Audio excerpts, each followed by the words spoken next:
નમસ્કાર મિત્રો, આજના આઈટીઆઈ લર્નિંગ પ્રોગ્રામમાં આપ સૌનું હાર્દિક સ્વાગત છે। આજે આપણે ઔદ્યોગિક તાલીમ સંસ્થામાં ચાલતા ફિટર ટ્રેડ અંતર્ગત પ્રેશર રિલીફ વાલ્વના લેસન વિશે આપ સૌને તાલીમસર માર્ગદર્શન આપીશ। પ્રેશર રિલીફ વાલ્વ જોઈને એમ થાય કે પ્રેશર રિલીફ વાલ્વની શું જરૂરિયાત થઈ, એનો ઉપયોગ શું થાય તથા તેનો કઈ રીતે ઉપયોગ થાય છે, તો એનું એક ઉદાહરણ આપણે જોઈને સમજીએ।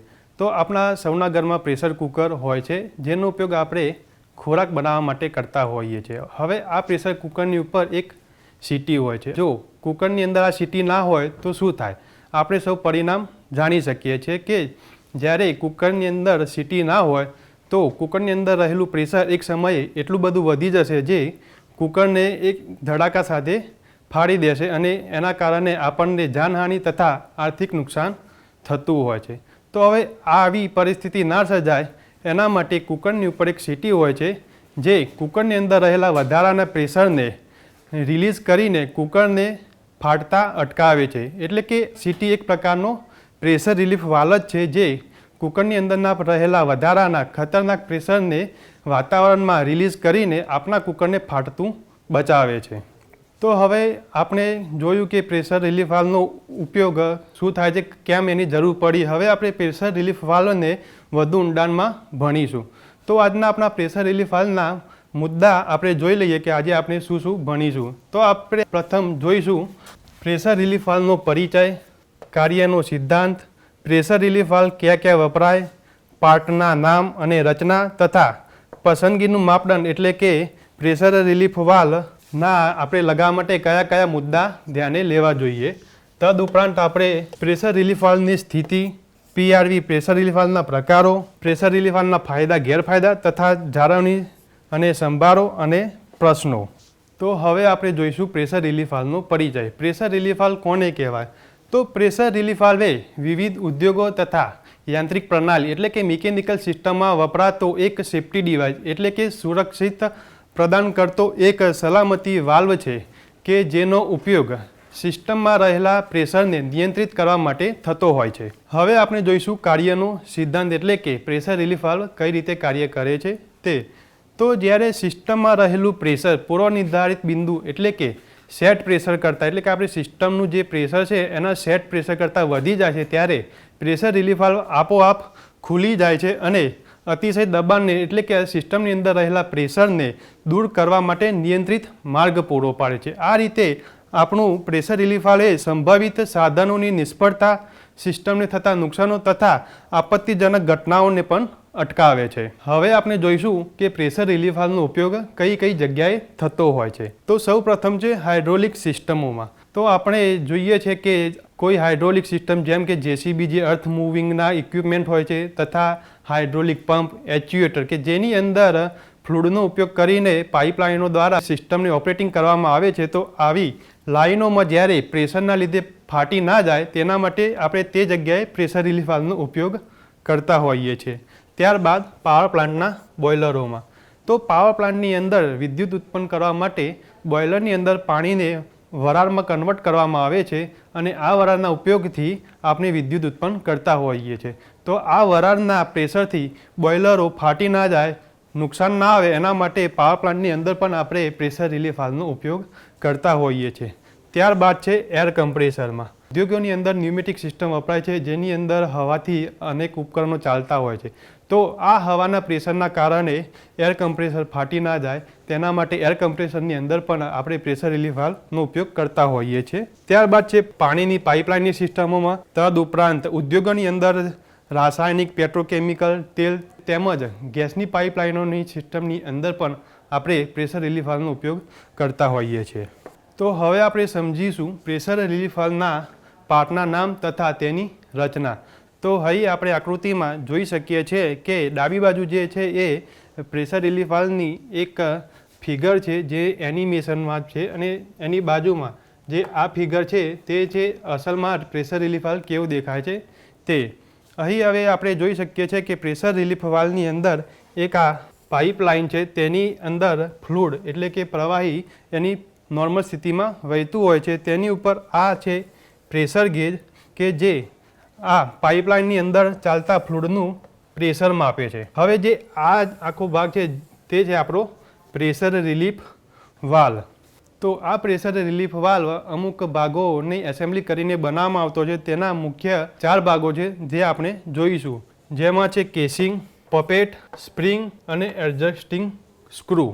તો આ 4 ભાગોને હવે આપણે ડિટેલ્સમાં જોઈશું. તો કેસિંગ એ PRVનું મુખ્ય માળખું છે, જેની અંદર બીજા ભાગોની એસેમ્બલી કરીને પ્રેશર રિલીફ વાલ્વ બનાવવામાં આવતો હોય છે. જ્યારે વાલ્વ ખુલે છે ત્યારે તે પ્રેશરયુક્ત માધ્યમને એટલે કે લિક્વિડને બહાર નીકળવા માટેનો માર્ગ પૂરો પાડતો હોય છે. હવે આપણે જોઈએ કેસિંગ બનાવવા માટેની સામગ્રી. તો કેસિંગ એ સામાન્ય રીતે ઉચ્ચ દબાણ તથા તાપમાનને સહન કરી શકે તેવા મટીરિયલનું બનાવવામાં આવતો હોય છે, જેમાં વપરાય છે કાર્બન સ્ટીલ, એલોય સ્ટીલ અથવા તો સ્ટેનલેસ સ્ટીલ. હવે બીજો જે ભાગ છે એ છે પપેટ.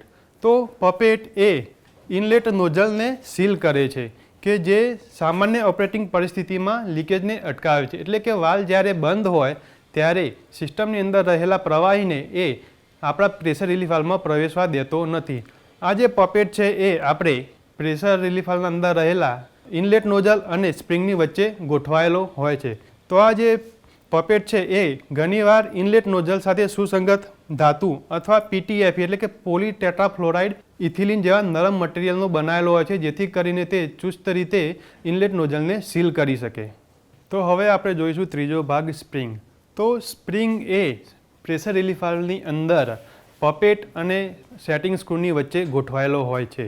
કાર્ય તો જ્યાં સુધી પ્રેશર સેટ મૂલ્ય કરતાં વધી ન જાય ત્યાં સુધી સ્પ્રિંગ એ વાલ્વને બંધ રાખવા માટેનું બળ લાગુ કરે છે. એટલે કે આપણી સિસ્ટમમાં રહેલું પ્રેશર એ નોર્મલ સ્થિતિમાં હોય ત્યારે સ્પ્રિંગ એ વાલ્વને બંધ રાખે, જેથી કરીને પ્રવાહી વાલ્વની અંદર પ્રવેશી ના શકે. તો આ વાલ્વનું ઓપરેટિંગ પ્રેશર સેટ કરવા માટે આપણે સ્પ્રિંગને એડજસ્ટ કરી શકતા હોઈએ છીએ. આપણે જો પ્રેશરને સેટ કરવું હોય, ઉપર નીચે કરવું હોય, તો સ્પ્રિંગને એડજસ્ટ કરીને એ પ્રેશર આપણે સેટ કરી શકતા હોઈએ છીએ. તો સામગ્રી, તો સ્પ્રિંગ એ એવી સામગ્રીમાંથી બનાવવામાં આવે છે કે જે ઊંચા તાપમાન તથા દબાણ હેઠળ તેની લાક્ષણિકતાઓ જાળવી રાખે, જેમ કે સ્પ્રિંગ સ્ટીલ અથવા ઇન્કોનલ. હવે ચોથો ભાગ છે સ્ક્રૂ. તો સ્ક્રૂ એ સ્પ્રિંગની ઉપર ગોઠવાયેલો હોય છે, જેનું કાર્ય હોય છે સ્પ્રિંગને એડજસ્ટ કરવાનું. તો આપણે સ્ક્રૂને ટાઈટ કરીને કે ખોલીને સ્પ્રિંગને એડજસ્ટ કરી શકતા હોઈએ છીએ. તો સ્ક્રૂ પણ ઘણી વખત સ્ટેનલેસ સ્ટીલમાંથી પણ બનેલો હોય છે. તો હવે જોઈએ આપણે પસંદગીનું માપદંડ એટલે કે સિલેક્શન ક્રાઇટેરિયા. જ્યારે આપણે પ્રેશર રિલીફ વાલ્વ કોઈ જગ્યાએ લગાવવાનું હોય છે તો કયા કયા એવા મુદ્દા છે જે આપણે ધ્યાનમાં રાખવા જોઈએ. તો સૌ પ્રથમ છે સેટ પ્રેશર. સેટ પ્રેશર એટલે કે પ્રેશર જેના પર આપણો સેફ્ટી વાલ્વ ખોલવા માટે રચાયેલો હોય છે. તો સામાન્ય રીતે આ પ્રેશર એ સિસ્ટમના નોર્મલ પ્રેશર કરતાં સહેજ ઉપર સેટ કરવામાં આવે છે. ત્યારબાદ છે કેપેસિટી. કેપેસિટી એટલે આપણો વાલ્વ જ્યારે સંપૂર્ણપણે ખુલ્લો હોય છે ત્યારે તે કેટલા પ્રમાણમાં ફ્લુઇડને એટલે કે લિક્વિડને કે ગેસને ડિસ્ચાર્જ કરી શકે છે. તો સામાન્ય રીતે જ્યારે કોઈ સિસ્ટમમાંનું પ્રેશર સેટ પ્રેશર કરતાં વધી જાય છે ત્યારે આપણી કેપેસિટી એટલી હોવી જોઈએ કે તે સિસ્ટમના પ્રેશરને નોર્મલ કન્ડિશનમાં લાવી શકે. હવે છે મટીરિયલ. તો સેફ્ટી વાલ્વના નિર્માણમાં વપરાતી સામગ્રી કાટ અટકાવવા અને દીર્ઘાયુષ્ય સુનિશ્ચિત કરવા માટે મીડિયમ અને ઓપરેશનલ વાતાવરણ સાથે સુસંગત હોવી જોઈએ. એટલે કે આપણો વાલ્વ જે મટીરિયલનો બનેલો હોય તેના ઉપર જલ્દી કાટ ના આવે તથા જે વાતાવરણમાં આપણો વાલ્વ રહેલો છે તેની અસર વાલ્વ ઉપર ના થાય એવા મટીરિયલનો બનેલો હોવો જોઈએ. પછી છે તાપમાન. તો સેફ્ટી વાલ્વે જુદા જુદા તાપમાને સરળતાથી કામ કરી શકે તેવો હોવો જોઈએ. ત્યારબાદ છે એન્ડ કનેક્શન. તો સિસ્ટમમાં સેફ્ટી વાલ્વને જોડવા માટે કનેક્શનનો પ્રકાર જેવો કે ફ્લેંજ કે થ્રેડેડ સિસ્ટમની ડિઝાઇન સાથે મેળ ખાતો હોવો જોઈએ. ત્યારબાદ છે પરીક્ષણ અને પ્રમાણપત્ર. એટલે કે સેફ્ટી વાલ્વ આપણે જે લગાવીએ છીએ તે માન્યતા પ્રાપ્ત સંસ્થાઓ દ્વારા પરીક્ષિત તથા પ્રમાણિત કરેલો હોવો જોઈએ. આપણે જે વાલ્વ લગાવીએ છીએ કોઈ પણ ચાલુ કંપનીનો એવો ના લગાવવો જોઈએ જેના ઉપયોગથી આપણને પાછળથી નુકસાન થાય. તો હવે આપણે જોઈએ પ્રેશર રિલીફ વાલ્વની સ્થિતિ. એટલે કે પ્રેશર રિલીફ વાલ્વ એના વર્કિંગની કુલ 4 સ્થિતિ છે, જેમાં પહેલી છે સામાન્ય સ્થિતિ, બીજી છે હાઈ પ્રેશર સ્થિતિ ઉચ્ચ દબાણની સ્થિતિ, ત્રીજી છે એનો ડિસ્ચાર્જની સ્થિતિ અને ચોથી છે રીસેટિંગ.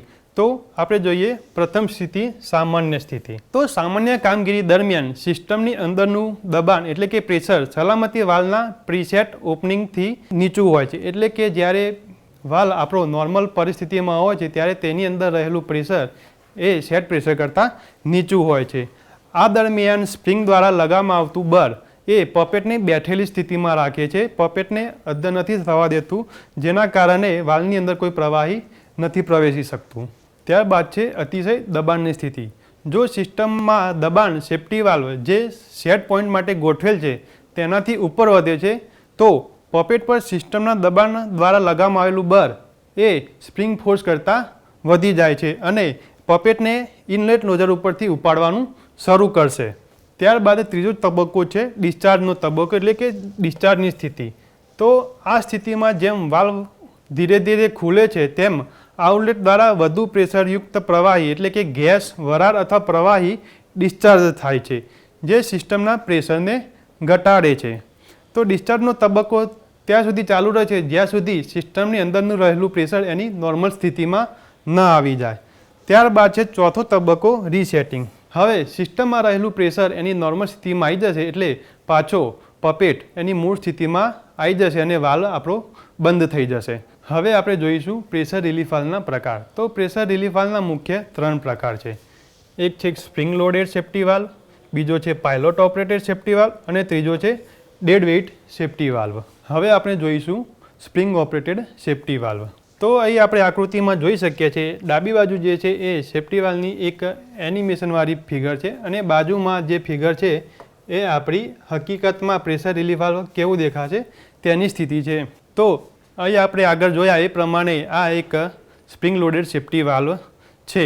હવે આપણે સમજીશું કે સ્પ્રિંગ લોડેડ સેફ્ટી વાલ્વનો શું ઉપયોગ છે, એની ડિઝાઇન કેવી છે તે સમજીશું.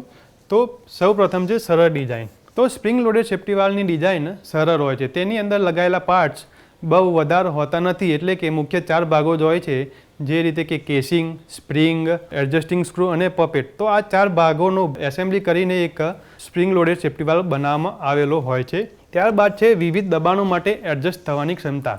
તો આપણો જે સ્પ્રિંગ લોડેડ સેફ્ટી વાલ્વ છે એ અલગ અલગ સેટ પોઈન્ટ માટે એડજસ્ટ કરી શકતા હોઈએ છીએ, એટલે કે દરેક સેટ પ્રેશર માટે અને નવો વાલ્વ આપણે ખરીદવાની જરૂર પડતી નથી. એક જ વાલ્વથી અલગ અલગ પ્રેશર આપણે સેટ કરી શકતા હોઈએ છીએ. ત્યારબાદ છે અસરકારક ખર્ચ. તો આપણો જે સ્પ્રિંગ લોડેડ સેફ્ટી વાલ્વ છે એમાં આપણે જોયું કે બહુ પાર્ટનો ઉપયોગ થતો નથી અને તદુપરાંત એ પાર્ટ એવા જે બજારમાંથી આપણને તૈયાર મળી રહે છે એને અલગ પ્રોસેસ કરીને બનાવવાની જરૂર પડતી નથી. આથી એને બનાવવાનો ખર્ચ ઓછો આવતો હોય છે અને આપણને બજારમાં કિંમત એની ઓછી હોય છે. ત્યારબાદ છે સરળ જાળવણી. તો સ્પ્રિંગ લોડેડ વાલ્વને આપણે જાળવણી કરવી સરળ છે. એની સરળ ડિઝાઇનને કારણે આપણે એને જાળવણી કરવી હોય, મેન્ટેનન્સ કરવું હોય તો એને સરળતાથી કરી શકતા હોઈએ છીએ. ત્યારબાદ છે વિશ્વસનીયતા, એટલે કે પ્રેશર રિલીફ વાલ્વને આપણે કોઈ સિસ્ટમમાં સેટ કરેલો છે તો ઉચ્ચ દબાણની સ્થિતિમાં આ પ્રેશર રિલીફ વાલ્વની ખોલવાની સંભાવના વધારે હોય છે. આપણે એના ઉપર વિશ્વાસ કરી શકતા હોઈએ છીએ. તો હવે આ પ્રેશર રિલીફ વાલ્વ આપણે પાણીની પાઇપલાઇનોમાં તદુપરાંત ઉદ્યોગોની અંદર કેમિકલ, ગેસ તથા પેટ્રોકેમિકલની પાઇપલાઇનોમાં વાપરતા હોઈએ છીએ. તો હવે આપણે જોઈએ સ્પ્રિંગ લોડેડ સેફ્ટી વાલ્વની કાર્ય પદ્ધતિ કે કાર્ય કઈ રીતે કરશે. તો જ્યારે સિસ્ટમની અંદર રહેલું પ્રેશર નોર્મલ પરિસ્થિતિમાં હશે ત્યારે આપણો વાલ્વ એ ક્લોઝ એટલે કે બંધ સ્થિતિમાં હશે. જ્યારે હવે સિસ્ટમની અંદર રહેલું પ્રેશર ધીમે ધીમે વધવા માંડે છે ત્યારે તે પ્રેશર પપેટ ઉપર દબાણ ક્રિએટ કરશે અને આપણો વાલ્વ ખુલી જશે, જેનાથી અંદર રહેલું પ્રેશરિક પ્રવાહી વાતાવરણમાં છૂટું પડશે અને સિસ્ટમની અંદર રહેલું પ્રેશરને ધીમે ધીમે નીચે લાવશે અને પછી જ્યારે સિસ્ટમની અંદર રહેલું પ્રેશર નોર્મલ સ્થિતિમાં આવી જશે એટલે આપણો વાલ્વ પાછો બંધ થઈ જશે. હવે આપણે બીજો પ્રકાર જોઈશું પાયલોટ ઓપરેટેડ સેફ્ટી વાલ્વ. તો આકૃતિમાં આપણે જોઈ શકીએ છીએ એક છે પાયલોટ ઓપરેટેડ સેફ્ટી વાલ્વનો એનિમેશન ફિગર અને બીજી બાજુમાં છે હકીકતમાં આપણો વાલ્વ કેવું દેખાય છે તે. તો પાયલોટ ઓપરેટેડ સેફ્ટી વાલ્વમાં આપણે આકૃતિમાં જોઈ શકીએ છીએ તેમ 2 વાલ્વ હોય છે. એક નાનો હોય છે પાયલોટ વાલ્વ હોય છે અને બીજો જે વાલ્વ હોય છે મેન વાલ્વ હોય છે. તો જે રીતે આપણે આગળ ફિગરમાં જોયું એ રીતે પાયલોટ ઓપરેટેડ સેફ્ટી વાલ્વમાં 2 વાલ્વ હોય છે. હવે પાયલોટ વાલ્વ એ મુખ્ય વાલ્વને ખોલવા તથા બંધ કરવા માટે રચાયેલો હોય છે. આ વાલ્વ ચોક્કસ નિયંત્રણ પ્રદાન કરે છે, એટલે કે આપણો જે પાયલોટ વાલ્વ હોય છે એ આપણે સેટ પ્રેશર ઉપર ખુલી જાય છે અને ત્યારબાદ મુખ્ય વાલ્વ ખુલતો હોય છે. તો આ રીતે એ ચોક્કસ નિયંત્રણ પ્રદાન કરે છે. ત્યારબાદ ઉચ્ચ દબાણને અને નિયંત્રિત કરવાની ક્ષમતા ધરાવે છે. આ આપણો જે વાલ્વ છે જે હાઈ પ્રેશર સિસ્ટમોમાં જેમાં પ્રેશર બહુ ઊંચું હોય એવી જગ્યાએ ઉપયોગ કરતા હોઈએ છીએ. ત્યારબાદ છે વધુ જાળવણીની જરૂર. તો આપણો પાયલોટ ઓપરેટેડ સેફ્ટી વાલ્વ છે એ બે વાલ્વને ભેગો કરીને બનેલો હોય છે, તો એને જાળવણી કરવાની જરૂર વધારે હોય છે. પછી છે કે આપણે આ વાલ્વ કઈ કઈ જગ્યાએ વપરાય છે. તો આ વાલ્વનો ઉપયોગ power generation, refining, petrochemical, chemical, oil અને ગેસની ઉદ્યોગોમાં વપરાતો હોય છે. હવે આપણે જોઈશું પાયલોટ ઓપરેટેડ સેફ્ટી વાલ્વ કઈ રીતે કામ કરે છે. તો અહીં આપણે આ પહેલી આકૃતિમાં જોઈ શકીએ છીએ કે જ્યારે સિસ્ટમની અંદર રહેલું પ્રેશર નોર્મલ સ્થિતિમાં હોય છે ત્યારે વાલ્વ એની બંધ સ્થિતિમાં હોય છે, એ વાલ્વ ખુલ્લો હોતો નથી. હવે આ મુખ્ય વાલ્વની અંદર એક હોલ હોય છે જ્યાંથી આપણું ફ્લુઇડ પ્રવેશીને પાયલોટ વાલ્વ સુધી પહોંચેલું હોય છે. હવે જ્યારે સિસ્ટમની અંદર રહેલું પ્રેશર એ એના સેટ પ્રેશર સુધી પહોંચી જાય છે ત્યારે આ પાયલોટ વાલ્વ ખુલી જાય છે અને તેની અંદરથી પ્રવાહી નીકળીને ડિસ્ચાર્જ થતું હોય છે, જે આપણા સિસ્ટમની અંદર રહેલા વધારાના પ્રેશરને નીચું લાવવા માટેનો પ્રયત્ન કરતો હોય છે. પરંતુ હવે જો આ પ્રેશર હજી પણ વધારે વધશે તો એ પ્રેશર આપણા મુખ્ય વાલ્વને ખુલ્લો કરશે અને અહીંથી ડાયરેક્ટ પ્રેશર ડિસ્ચાર્જ થઈ જશે, જેના કારણે હવે આપણી સિસ્ટમમાં રહેલું પ્રેશર ધીમે ધીમે નીચે આવશે અને જ્યારે આપણું સિસ્ટમમાં રહેલું પ્રેશર એની નોર્મલ સ્થિતિમાં આવી જશે ત્યારે તે પાછો એની પ્રથમ પરિસ્થિતિ એટલે કે બંધ પરિસ્થિતિમાં આવી જશે. હવે આપણે જોઈશું ત્રીજો પ્રકાર જે છે ડેડ વેઇટ સેફ્ટી વાલ્વ. એમાં આ છે આપણે ડેડ સેફ્ટી વાલ્વના ભાગો, જેમાં હોય છે વાલ્વ, વેઇટ, કવર અને વાલ્વ સીટ. તો ડેડ વેઇટ સેફ્ટી વાલ્વ એ આપણે આગળ જોયું કે સ્પ્રિંગ લોડેડ સેફ્ટી વાલ્વ એમાં મુખ્ય સ્પ્રિંગનો ઉપયોગ થતો હોય છે, જ્યારે ડેડ વેઇટ સેફ્ટી વાલ્વમાં સ્પ્રિંગનો ઉપયોગ થતો નથી હોતો. ડેડ વેઇટ સેફ્ટી વાલ્વ એ સેફ્ટી વાલ્વનો સૌથી સરળ પ્રકાર છે. જે રીતે આપણે આગળ જોયું કે આગળના વાલ્વોમાં સ્પ્રિંગ લોડેડ સેફ્ટી વાલ્વમાં તથા પાયલોટ ઓપરેટેડ સેફ્ટી વાલ્વમાં એની કાર્ય પદ્ધતિ માટે સ્પ્રિંગની જરૂર હોય છે, જ્યારે આપણે ડેડ વેઇટ સેફ્ટી વાલ્વમાં એ કોઈ પ્રકાર સ્પ્રિંગનો ઉપયોગ થતો નથી હોતો, એટલે એ સૌથી સરળ પ્રકાર છે જેની કાર્ય પદ્ધતિ સૌથી સરળ છે. હવે જે રીતે આપણે જોયું કે સ્પ્રિંગ લોડેડ સેફ્ટી વાલ્વમાં સ્પ્રિંગને એડજસ્ટ કરીને આપણે સિસ્ટમનું પ્રેશર સેટ કરી શકતા હોઈએ છીએ, તે રીતે આપણે ડેડ વેઇટ સેફ્ટી વાલ્વમાં પ્રેશર સેટ કરવા માટે ડેડ વેઇટ સેફ્ટી વાલ્વનું વજનને ઓછો તથા વધુ કરીને સેટ કરી શકતા હોઈએ છીએ. Dead weight pressure relief valve એ ચોક્કસ પ્રેશર નિયંત્રણ મહત્વપૂર્ણ નથી તેવી જગ્યાએ વપરાતો હોય છે, કે જે જગ્યાએ પ્રેશર એના સેટ પ્રેશર કરતાં થોડું ઉપર નીચે હોય અને વાલ્વનો ખુલી જાય એવી જગ્યાએ આ પ્રેશર રિલીફ વાલ્વ વપરાતો હોય છે. તો આ પ્રેશર રિલીફ વાલ્વ નીચા દબાણ અને ઓછી ક્ષમતાના બોઇલરો એટલે કે પાવર પ્લાન્ટની અંદર એવા બોઇલરો કે જેનું દબાણ ઓછું હોય તથા સ્થિર હોય એવા બોઇલરો માટે વપરાતો હોય છે. જે રીતે આપણે પહેલાં ઉદાહરણમાં જોયા કે આપણા ઘરમાં જે પ્રેશર કુકરનો ઉપયોગ થાય છે તો એ એક પ્રકારનું બોઇલર જ છે. તો એવી જગ્યાએ આ ડેડ વેઇટ સેફ્ટી વાલ્વનો ઉપયોગ થતો હોય છે. હવે આપણે જોઈએ સેફ્ટી વાલ્વના ફાયદા. તો સૌ પ્રથમ છે આપત્તિજનક ઘટના નિવારણ. જ્યારે પ્રેશર ચોક્કસ સ્તરે પહોંચે છે ત્યારે વધારાનું પ્રેશર મુક્ત કરીને આપત્તિજનક ઘટના અટકાવે છે. આ એવી પરિસ્થિતિઓમાં નિર્ણાયક છે જ્યાં સિસ્ટમની અંદર રહેલું પ્રેશર અચાનક વધી જવાથી ગંભીર ઈજા કે મિલકતને નુકસાન થતું હોય છે. બીજું છે અસરકારક ખર્ચ. તો સલામતી વાલ્વને સ્થાપિત કરવો તથા તેની જાળવણી કરવી પ્રમાણમાં સસ્તા છે. એટલે કે પ્રેશર રિલીફ વાલ્વ આપણે જોયું એ રીતે બહુ ઓછા ભાગોનો બનેલો હોય છે, જેની બજારો કિંમત સસ્તી હોય છે. તદુપરાંત તેને જાળવણી કરવી પણ ઇઝી હોય છે. પછી છે મનની શાંતિ. એટલે કે ઉચ્ચ પ્રેશરની સ્થિતિમાં કામ કરતા કામદારો એ જાણીને વધુ સુરક્ષિત અનુભવે છે કે સિસ્ટમની નિષ્ફળતાના કિસ્સામાં સલામતી વાલ્વ એમનું સુરક્ષણ પ્રદાન કરે છે. ત્યારબાદ છે સરળ જાળવણી. તો પ્રેશર રિલીફ વાલ્વની જાળવણી કરવી એ સરળ છે. એને આપણે સમયાંતરે જાળવણી કરવાની થતી હોય છે, પણ એને જાળવણી કરવામાં બહુ ટાઈમ લાગતો હોતો નથી. એને થોડા સમયમાં આપણે એની નિરીક્ષણ કરીને તથા જાળવણી કરી શકીએ છીએ. હવે આપણે જોઈશું સેફ્ટી વાલ્વના ગેરફાયદા. તો પ્રથમ છે જાળવણીની નિર્ભરતા. એટલે કે પ્રેશર રિલીફ વાલ્વને આપણે આગળ જોયું એની જાળવણી ઇઝી છે, પરંતુ એની જાળવણી કરવી બહુ જરૂરી છે. એને જાળવવા માટે આપણે થોડા સમય અંતરે એની જાળવણી કરવી પડતી હોય છે. જો યોગ્ય રીતે જાળવણી ન કરવામાં આવે તો સલામતી વાલ્વ નિષ્ફળ થઈ શકે છે. ઓપરેશન દરમિયાન અનપેક્ષિત નિષ્ફળતાને રોકવા માટે એની નિયમિત જાળવણી કરવી પડતી હોય છે. કાટ લાગવાનું જોખમ. તો સલામતી વાલ્વમાં વપરાતી કેટલીક સામગ્રી સમય જતાં કાટ લાગવાની સંભાવના ધરાવે છે. આપણી સિસ્ટમની અંદર રહેલું પ્રવાહી કે બહારના વાતાવરણની અંદર પ્રેશર રિલીફ વાલ્વના અંદરના ભાગોને ઘણી વખત જલ્દીથી કાટ આવી જતો હોય છે. જો યોગ્ય જાળવણી સાથે પણ કાટ નિષ્ફળતા તરફ દોડી શકે છે. તો આવો કાટના કારણે ઘણી વખત આપણો વાલ્વ ના ખુલે અને કોઈ મોટી દુર્ઘટના સર્જાઈ શકે છે. પછી છે જટિલ સેટઅપ.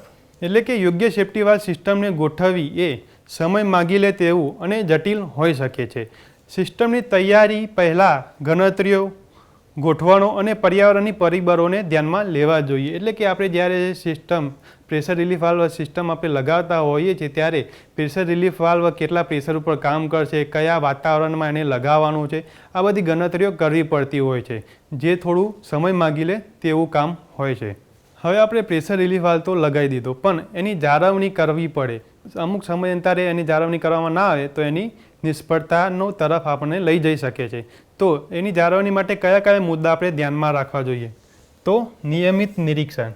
જો કોઈ જગ્યાએ કાટ લાગ્યો હોય, લીક થયું હોય અથવા કોઈ ભાગે નુકસાન થયું હોય તો તેની ખાતરી કરવી જોઈએ. ત્યારબાદ છે ખાતરી કરવી જોઈએ કે પીઆરવીએ યોગ્ય રીતે ઇન્સ્ટોલ કરેલું છે તથા ત્યાં કોઈ અવરોધ તો નથી કે જે પ્રેશર રિલીફ વાલ્વના કામને અવરોધી શકે. બીજું છે રેકોર્ડ્સ. તો પીઆરવીના ચોક્કસ રેકોર્ડ્સ જાળવો, જેમાં તેની ઇન્સ્ટોલ તારીખ, એમાં કોઈ મરમ્મત કરાવી હોય એટલે કે રિપેરિંગ થયું હોય તેની તારીખ, તદુપરાંત કોઈ સ્પેર પાર્ટ એમાં બદલેલો હોય તો તેની તારીખ અને રિપ્લેસમેન્ટ એટલે કે વાલ્વ પણ બદલ્યો હોય તો તેની તારીખ લખેલી હોવી જોઈએ. તો આ કિસ્સામાં કે જ્યારે કોઈ કર્મચારી કામ કરતો હોય અને એની બદલી થઈને બીજો કોઈ કર્મચારી આવે તો આ રેકોર્ડ્સને જોઈને એને અનુમાન આવી શકે કે ભાઈ આ પીઆરવી વાલ્વમાં શું શું કામ થઈ ગયેલું છે, ક્યારે લગાવેલું છે, ક્યારે બદલેલો છે. ત્યારબાદ છે સ્પ્રિંગનું નિરીક્ષણ. જો પીઆરવી સ્પ્રિંગ લોડેડ મિકેનિઝમનો ઉપયોગ કરે છે તો કાટ અથવા નુકસાનના ચિહ્નો માટે સ્પ્રિંગનું નિરીક્ષણ કરવું જોઈએ. તો સ્પ્રિંગ એ આપણું પ્રેશર રિલીફ વાલ્વનો એક મુખ્ય ભાગ છે, જેની અંદર જો કાટ લાગેલો હોય અથવા કોઈ કારણસર તૂટી ગયો હોય તો તેના કારણે આપણો વાલ્વ ખુલશે જ નહીં અને કોઈ મોટી દુર્ઘટના થઈ શકે છે. તો આવા કિસ્સામાં આપણે સ્પ્રિંગને નિરીક્ષણ કરવું જરૂરી હોય છે. જો સ્પ્રિંગ ઉપર કાટ લાગેલો હોય અથવા કોઈ નુકસાન થયું હોય તો આપણે એને બદલી શકીએ છીએ. ત્યારબાદ છે નિયમિત પરીક્ષણ. એટલે કે ઘણી વખત એવું પણ થતું હોય છે કે સિસ્ટમની અંદર રહેલું પ્રેશર એ ઘણા લાંબા સમય સુધી 1 વર્ષ કે 2 વર્ષ સુધી એની નોર્મલ સ્થિતિમાં જ ચાલતું હોય છે. તો આવા સમયે આપણું સેફ્ટી વાલ્વ એ યોગ્ય રીતે કામ કરે છે કે નહીં એ આપણને ખબર જ ના પડે. તો એના માટે આપણે પીઆરવીનું નિયમિત પરીક્ષણ કરવું જોઈએ. એટલે આપણે જાતે જ સિસ્ટમની અંદર રહેલું પ્રેશર ઊંચું લઈ જઈને આપણે જોવું જોઈએ કે આપણો સેફ્ટી વાલ્વ યોગ્ય રીતે કામ કરે છે કે નહીં. હવે છે લુબ્રિકેશન. એટલે આપણી વાલ્વની અંદર અમુક ભાગો મૂવમેન્ટ કરતા હોય છે, તો આવા મૂવમેન્ટવાળા ભાગોને આપણે લુબ્રિકેશન લગાવીને એની કાર્ય પદ્ધતિને આપણે ચોકસાઈ આપી શકીએ છીએ. ત્યારબાદ છે કટોકટી પરીક્ષણ. હવે એવું થાય કે આપણે પ્રેશર રિલીફ વાલ્વને કોઈ ભાગ બદલ્યો છે અથવા એની મરમ્મત કરાયેલી છે, તો આ કામ કર્યા પછી પ્રેશર રિલીફ વાલ્વ એનું કામ કરશે કે નહીં એની ખાતરી કરવા માટે એ કામ પત્યા તરત જ આપણે જાતે પ્રેશર વધારીને ચેક કરી લેવું જોઈએ કે પ્રેશર રિલીફ વાલ્વ ખુલે છે કે નહીં. ત્યારબાદ છે તાલીમ. ખાતરી કરો કે પ્રેશર રિલીફ વાલ્વના પરીક્ષણ અને જાળવણી માટે જવાબદાર કર્મચારીઓ પર્યાપ્ત રીતે પ્રશિક્ષિત અને લાયકાત ધરાવે છે કે નહીં.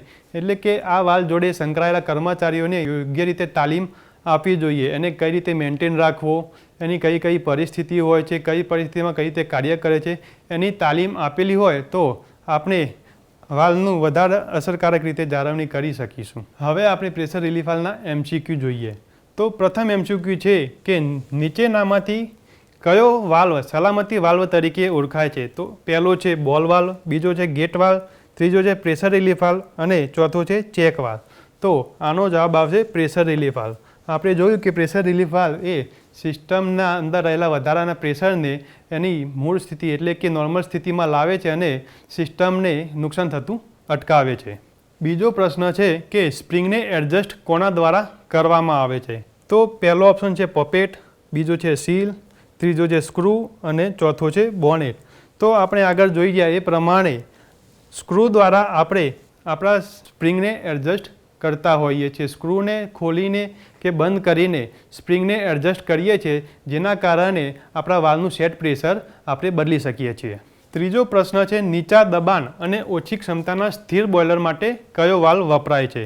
પહેલો છે સ્પ્રિંગ લોડેડ સેફ્ટી વાલ્વ, બીજો છે પાયલોટ ઓપરેટેડ સેફ્ટી વાલ્વ, ત્રીજો છે ડેડ વેઇટ સેફ્ટી વાલ્વ અને ચોથો ઓપ્શન છે ઉપરમાંથી એક પણ નહીં.